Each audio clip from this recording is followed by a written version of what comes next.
Friends, group 1 రాసిన 21,000 మంది అందరికీ నేను హార్టీ కంగ్రాచ్యులేషన్స్ అని చెప్తున్నాను. ఎందుకంటే ఒక యుద్ధం జరిగింది.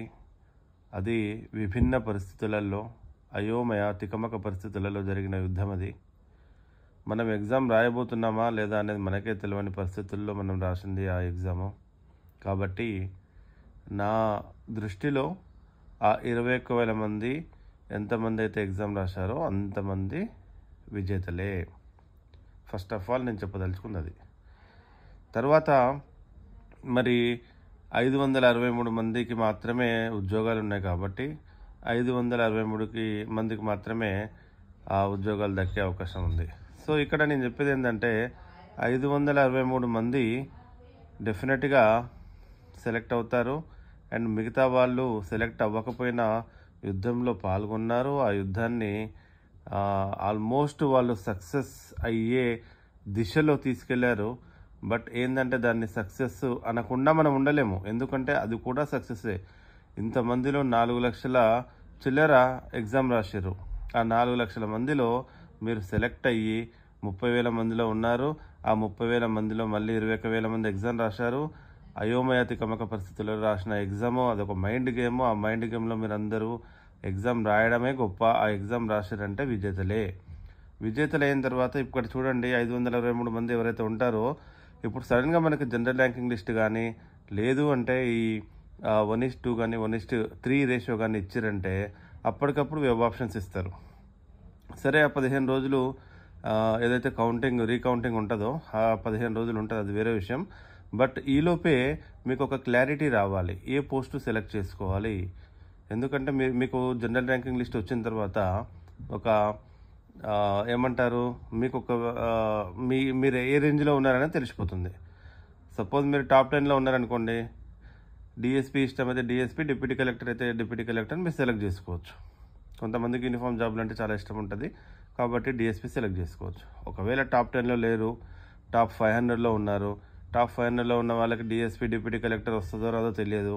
అండ్ మిగతా మెయిన్ పోస్టులు కూడా వస్తాయో రావో తెలియదు. అప్పటికప్పుడు మనము కన్ఫ్యూజ్ అయ్యేదానికంటే కూడా నేను ఈ వీడియో ఎందుకు చేస్తున్నానంటే, ఇప్పుడు టాప్ 5లో మీరు సపోజ్ ఇక్కడ నేను ఇచ్చిన దాంట్లో టాప్ 5 ఇచ్చాను.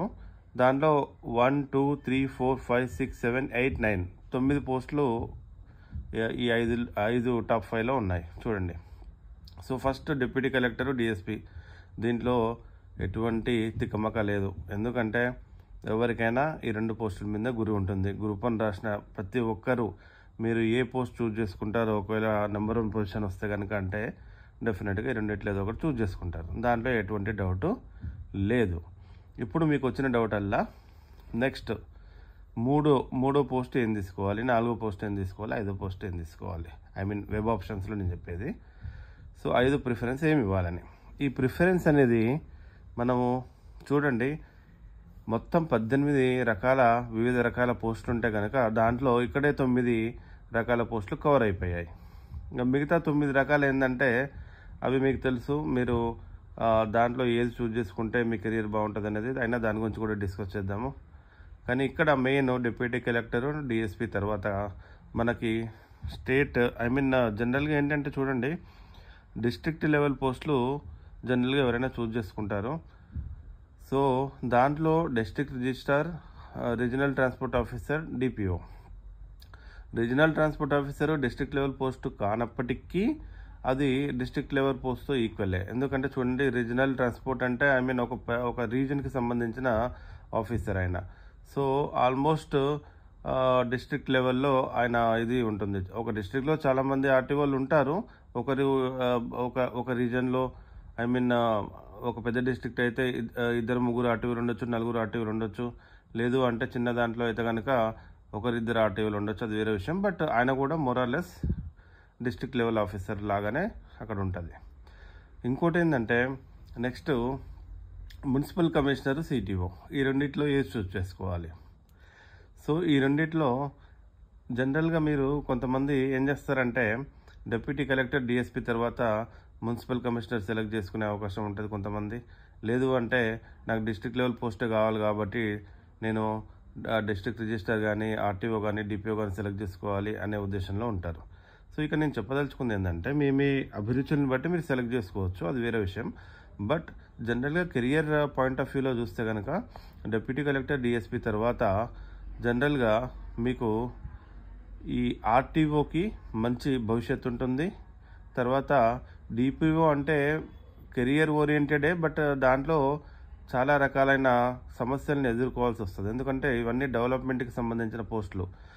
మన స్టేట్ డెవలప్ చేయాలంటే కనుక ఎంపీడీఓ, డిపిఓ వీళ్ళంతా కూడా బాగా కృషి చేస్తారు. అట్లాగే డిస్ట్రిక్ట్ రిజిస్టర్ మీకు తెలిసే, సబ్ రిజిస్టర్స్ ఉంటారు కదా, ఆ సబ్ రిజిస్టర్స్కి అందరికీ హెడ్గా వ్యవహరిస్తాడు. అండ్ మున్సిపల్ కమిషనర్ గ్రేడ్ 2 ఏదైతే ఉందో అది చాలా మంచి పోస్టు, బట్ అనేక రకమైన రిస్కుల్ని ఎదుర్కోవాల్సి ఉంటుంది ఆ పోస్టులో. కమర్షియల్ ట్యాక్స్ ఆఫీసర్ అంటే అసిస్టెంట్ కమిషనర్ అంటారండి, state GST assistant commissioner. So ఆ పోస్ట్ కూడా మంచి పోస్టే, బట్ ఏంటంటే దాంట్లో అంత రిస్క్ ఉండదు మీకు మున్సిపల్ కమిషనర్తో పోలిస్తే. కాబట్టి మనకి జనరల్గా ఏంటంటే మన అభిరుచుల్ని బట్టి, మన ఇష్టాలని బట్టి, మన కెరియర్ గ్రోత్ ఎట్లా ఉంటుందో మనం చూస్ చేసుకునే దాన్ని బట్టి మనం వివిధ రకాల పోస్టులు సెలెక్ట్ చేసుకోవాల్సి ఉంటుంది. దాని తర్వాత టాప్ 5 వచ్చేస్తే అసిస్టెంట్ ఎక్సైజ్ సూపరింటెండెంట్. ఇది ప్రొహిబిషన్ శాఖ, ఇది మద్యానికి సంబంధించింది కదా, మందుకు సంబంధించింది. అండ్ ఇది కూడా డిఎస్పీ ర్యాంక్ అన్నట్టు. అండ్ ఏసీఓఎల్ అంటే అసిస్టెంట్ కమిషనర్ ఆఫ్ లేబర్, ఇది కూడా మంచి పోస్ట్ అండి. మీరు సేవ చేయాలనుకుంటే కనుక మంచి పోస్ట్ ఇది. ఎందుకంటే ఈ లేబర్ కమిషనర్ అంటే మీకు వివిధ రకాల ఇష్యూస్ ఉంటాయి, ఎంప్లాయ్మెంట్లో కానీ, ఇండస్ట్రీస్లో కానీ. సో వివిధ రకాల ఇష్యూస్ ఏవైతే ఉంటాయో, ఈ ప్రావిడెంట్ ఫండ్ వగైరా కూడా సరిగ్గా ఇస్తున్నారా లేదా, జీతాలు సరిగ్గా ఇస్తున్నారా లేదా, ఇవన్నీ చూడాల్సిన బాధ్యత వీళ్ళకు ఉంటుంది. అయితే ఇవి ఏంటంటే బాగా క్రీమీ పోస్టులు అన్నట్టు. ఈ 9 పోస్టులు ఏవైతే ఉన్నాయో నేను చెప్పింది, ఇవన్నీ కూడా ఏకదమ్ క్రీమ్ పోస్టులు ఇవన్నీ కూడా. అంటే మిగతావి కావా అంటే కావు అనేది కాదు, బట్ జనరల్గా ఏంటంటే ఎవరికైనా ఒక ఆశ ఉంటుంది, మంచి పోస్టులో నేను వెళ్ళాలి, మంచి కెరియర్ ఉండాలి, నాకు ఒక సొసైటీలో మంచి రెస్పెక్ట్ ఉండాలనే ఉద్దేశం ఉంటుంది. కాబట్టి అటువంటి మనము ర్యాంకింగ్స్ అవన్నీ తీసుకుంటే కనుక ఇట్లా ఈ 5 కేటగిరీస్లో మీకు 9 రకాల పోస్టులు కవర్ అయిపోతాయి. ఇంకా మిగతా చూడండి, మనకి district employment officer, district social welfare ఉంటుంది, బ్యాక్వర్డ్ క్లాసెస్ ఉంటుంది, అండ్ ట్రైబల్ వెల్ఫేర్ కూడా ఉంటుంది. సో అవి కూడా మంచి పోస్టులు. మీరు మన సొసైటీకి సేవ చేయాలనుకుంటే కనుక బ్యాక్వర్డ్ క్లాసెస్ కానీ, ట్రైబల్కి కానీ, లేదంటే సోషల్ వెల్ఫేర్ అంటే జనరల్గా సొసైటీలో ఉండే ఈ ప్రాబ్లమ్స్ అన్నిటిని కూడా మనం అరికట్టడానికి. ఎందుకంటే మనం చూడండి, మనము గ్రూప్ 1 క్యాడర్ అంటే గ్రూప్ 1 క్యాడరే.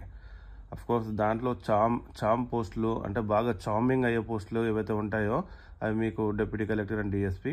ఎందుకంటే కన్ఫర్డ్ ఐఏఎస్ వస్తుంది ఒక 10-12 సంవత్సరాల్లో డిప్యూటీ కలెక్టర్గా జాయిన్ అయితే కనుక, అండ్ డిఎస్పీగా జాయిన్ అయితే కనుక మీకు ఐపీఎస్ వస్తుంది కన్ఫర్డ్.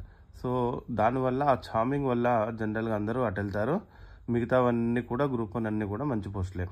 సో వాటి తర్వాత నెక్స్ట్ మీకు అడ్మినిస్ట్రేటివ్ ఆఫీసర్ అనేది ఒకటి ఉంటుంది హెల్త్ డిపార్ట్మెంట్లో. దాన్నే లే సెక్రటరీ అనే దాంతో కూడా చెప్తారు. అది కాకుండా మీకు అసిస్టెంట్ ట్రెజరీ ఆఫీసర్ ఉంటుంది, అది కూడా మంచి పోస్ట్ అండి. దాంట్లో కూడా ప్రమోషన్లు బాగుంటాయి. అడ్మినిస్ట్రేటివ్ ఆఫీసర్ ఏంటంటే ఇది హెల్త్ డిపార్ట్మెంట్ కాబట్టి మీకు అక్కడి నుంచి డిఫరెంట్ డిపార్ట్మెంట్స్కి డెప్యుటేషన్ మీద వెళ్ళే అవకాశం ఉంటుంది. ఇవి కాకుండా మీకు ఇంకా ఏమున్నాయి, అసిస్టెంట్ ఆడిట్ ఆఫీసర్ ఒకటి ఉంది, తర్వాత ఎంపీడీఓ ఉంది. సో ఈ 2 పోస్టులు కూడా మీకు కెరియర్ పరంగా, అసిస్టెంట్ ఆడిట్ ఆఫీసర్ అయితే కనుక మీకు మంచి కెరియరే ఉంటుంది. నెక్స్ట్ డిస్ట్రిక్ట్ ఆడిట్ ఆఫీసర్ కింద సెలెక్ట్ అవ్వచ్చు. బట్ ఇది మోర్ ఆర్ లెస్ ఏంటంటే ఒక అకౌంటింగ్ జాబ్ అన్నట్టు. అండ్ ఎంపీడీఓ అంటే మీకు తెలిసిందే, మండల్ పరిషత్ డెవలప్మెంట్ ఆఫీసర్. ఇది చాలా మంచి పోస్టు. కాకపోతే ఏంటంటే చాకరీ ఎక్కువ ఉంటుంది అన్నట్టు, చాలా హార్డ్ వర్క్ చేయాల్సి ఉంటుంది. అంటే మీరు టైం దొరకదు మీకు, ఇంకా ఫ్యామిలీతో స్పెండ్ చేయడానికి ఏం టైం ఉండదు. మీరు ఎప్పుడు కాల్ వస్తే అప్పుడు వెళ్ళాల్సిందే. అట్లాగే మున్సిపల్ కమిషనర్ కూడా అంతే. సో ఈ 2 పోస్టులు municipal commissioner and MPDO and DPO also, ఈ 3 పోస్టులు చాలా ఎక్కువ పని ఉంటుంది. పని అంటే మనం సొసైటీకి సేవ చేయడానికి ఎక్కువ అవకాశం ఉంటుంది. ఆ రకంగా ఆలోచించుకుంటే కనుక మనకి ఈ పోస్టులు చాలా మంచివి. సో శాలరీ పరంగా మీరు చూడకండి, శాలరీ అనేది అన్నిటికీ మొరాలెస్ సేమే ఉంటుంది. శాలరీ అనేది పెద్ద తేడా ఉండదు గ్రూప్ 1 లెవెల్లో. శాలరీ గురించి మీరు ఎప్పుడు ఆలోచించకండి. మీ కెరియర్ గ్రోత్ ఎట్లా ఉండాలని, ఏ డిపార్ట్మెంట్కి వెళ్తే మళ్ళీ మీరు ఒక మంచి స్టేటస్కి సోషల్ స్టేటస్ అనేది వస్తుంది అనే ఉద్దేశంలో మీరు చూడండి. శాలరీ అనేది పెద్ద విషయం కాదు, ఎందుకంటే గ్రూప్ 1 క్యాడర్లో డబ్బులు అనేది పెద్ద ప్రాబ్లమే కాదు మీకు. అండ్ ఇంకా నేను చెప్పదలుచుకుంది ఏంటంటే, ఈ 563 పోస్టులు ఎవరికైతే వస్తాయో వాళ్ళు మన తెలంగాణ రాష్ట్రానికి ఫస్ట్ గ్రూప్ 1 ఆఫీసర్గా కాబోతున్నారు. అంతకుముందు 2011లో ఉమ్మడి ఆంధ్రప్రదేశ్లో జరిగింది కాబట్టి అది 2016లో మళ్ళీ ఎగ్జామ్ పెట్టి అది 2017లో సెలక్షన్స్ ఇవన్నీ జరిగినాయి, అవన్నీ మీకు తెలిసిన విషయమే. బట్ మనకి ఫస్ట్ గ్రూప్ 1 ఎగ్జామ్ ఇది, ఫస్ట్ గ్రూప్ 1 ఆఫీసర్స్ టీం ఇది. సో ఈ టీం అనేది చరిత్ర పుటల్లో రాయబడి ఉంటుంది. కాబట్టి మీ అందరికీ ఎవరైతే 523 మంది సెలెక్ట్ అవుతారో వాళ్ళందరికీ ముందుగానే అడ్వాన్స్గా నేను నా గ్రీటింగ్స్, నా విషెస్ చెప్తున్నాను. I wish you all the best, dear friends. Thank you so much for watching my video.